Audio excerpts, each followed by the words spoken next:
Porsche is currently preparing the first Cayenne EV. The midsize SUV is now at yet another turning point. We expect that the Cayenne EV will offer the same combination of family utility and driving excitement that made Porsche's first SUV famous all those years ago. Porsche says that the highest turbo model will produce close to 1,000 horsepower, while the entry-level model would produce about half that much. The middle S, which has more over 600 horsepower, will make up the difference. The pricing of the 2026 Porsche Cayenne E5 is estimated to range from $80,000 to $120,000, depending on specification and options.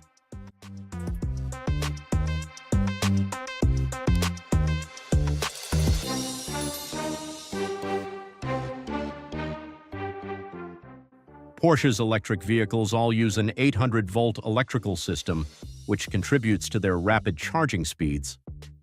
However, the Cayenne's double-sided battery pack cooling allows it to charge even faster. In addition to improving the peak rate, which for the Taycan is up from 320 kilowatts to 400 kilowatts for the Cayenne, this extends the charging curve when it isn't at the tight peak. Compared to the Macan or Taycan EVs, the cells are LG pouch-type nickel-manganese cobalt NMC units, which have a somewhat different chemistry and material. The Cayenne will be the first Porsche EV with a NACS charging port, and Porsche claims that its 108 kilowatt-hour pack will be fully charged in just 16 minutes.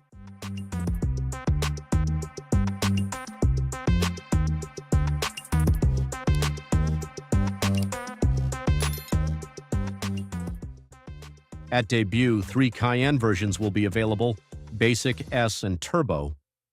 These vehicles combine 2 front motors, shared with the Macan, and 3 distinct rear motors.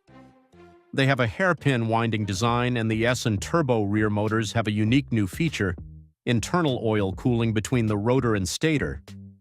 According to Porsche, this improved heat rejection allows them to be pushed harder without overheating or requiring power reduction, particularly during max attack launches or towing.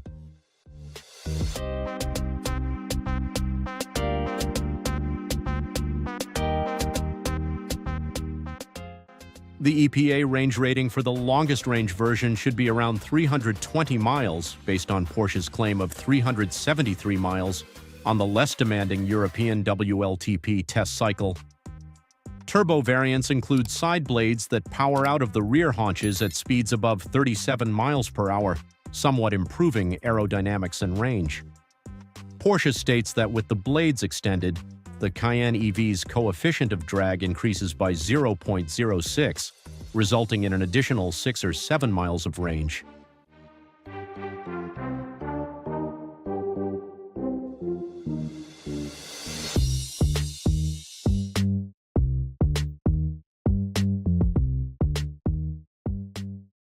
The first thing you notice when you sit in the Cayenne is the central touchscreen, which is bent dramatically in the middle to follow the curve of the dash, avoiding the appearance of a screen uncomfortably springing out of it, as seen in so many other current automobiles.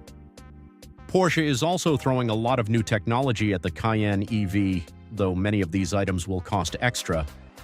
Power opening and closing doors, heated center and door armrests, a power second row seat, a glass roof with variable light control, an augmented reality head-up display, and a hands-free driving mode that will work on limited-access highways.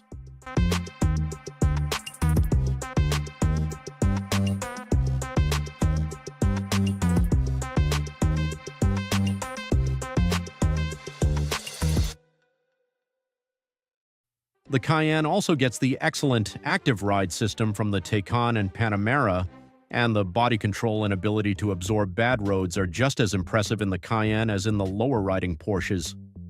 As with the other models, Active Ride, like the other types, combines a single-chamber air spring with active dampers that may force hydraulic fluid to either side of the pistons, allowing each wheel to move up and down as needed. Unlike the others, the Cayenne does not feature an entrance mode that lifts the vehicle when a door is opened because it is unnecessary on this higher riding model. There are other options in comfort mode that allow for more pitch and roll for customers who find it uncomfortable to maintain their bodies flat. Cayennes without active ride use 2-valve dampers and 2-chamber air springs.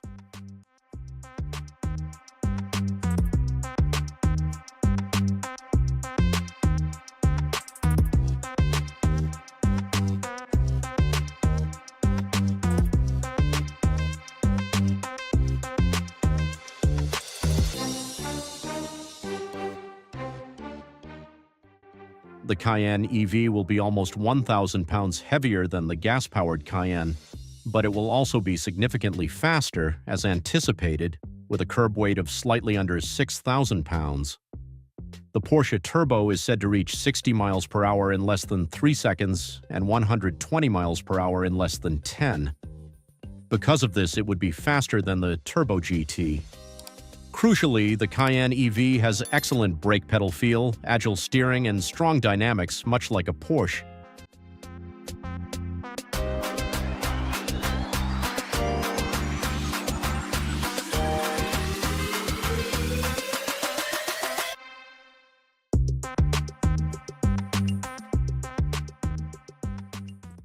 The Cayenne Electric is built on a modified version of VW Group's PPE platform, which also serves as the foundation for the Macan Electric and Audi Q6 and SQ6 e-tron models. The Cayenne EV has a wheelbase of 118.9 inches versus 114.0 inches for the gas-powered version, and an overall length of 196.3 inches versus 194.1 inches. The EV offers somewhat bigger rear cargo area and a 3-cubic-foot front trunk. The available wheel sizes are 20, 21, and 22 inches.